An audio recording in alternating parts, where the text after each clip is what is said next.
بسم اللہ الرحمن الرحیم۔ السلام علیکم ورحمۃ اللہ وبرکاتہ۔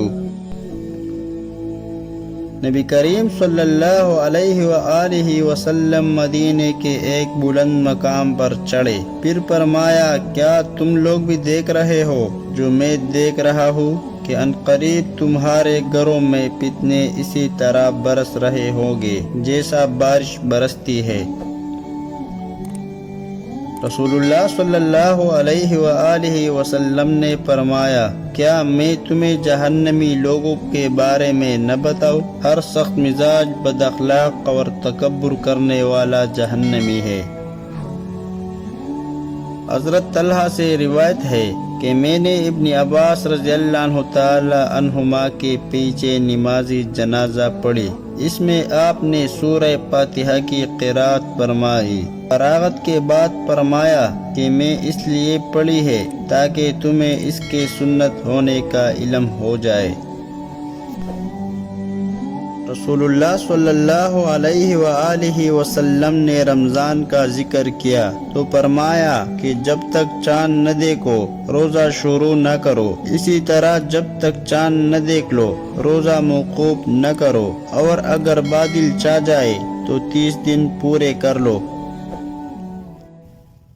حضرت انس سے روایت ہے کہ رسول اللہ صلی اللہ علیہ وآلہ وسلم نے پانی کا ایک برتن طلب فرمایا تو آپ صلی اللہ علیہ وآلہ وسلم کے لیے ایک جوڑے منہ کا پیالہ لایا گیا جس میں کچھ تھوڑا پانی تھا۔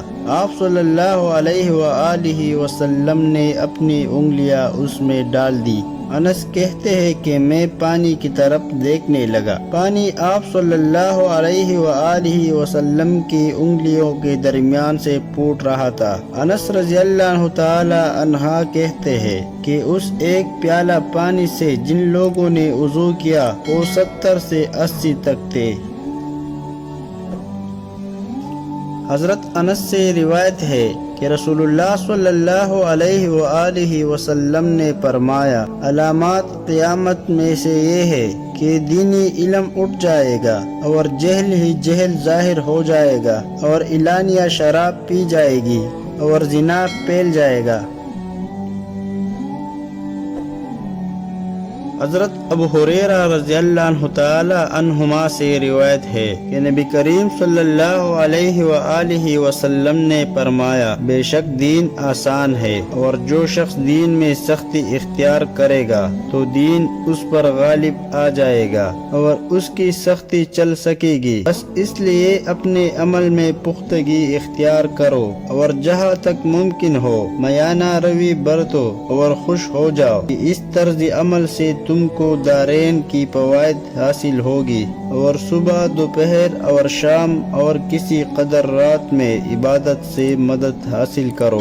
نماز 5 وقت بھی مراد ہو سکتی ہے کہ پابندی سے ادا کرو۔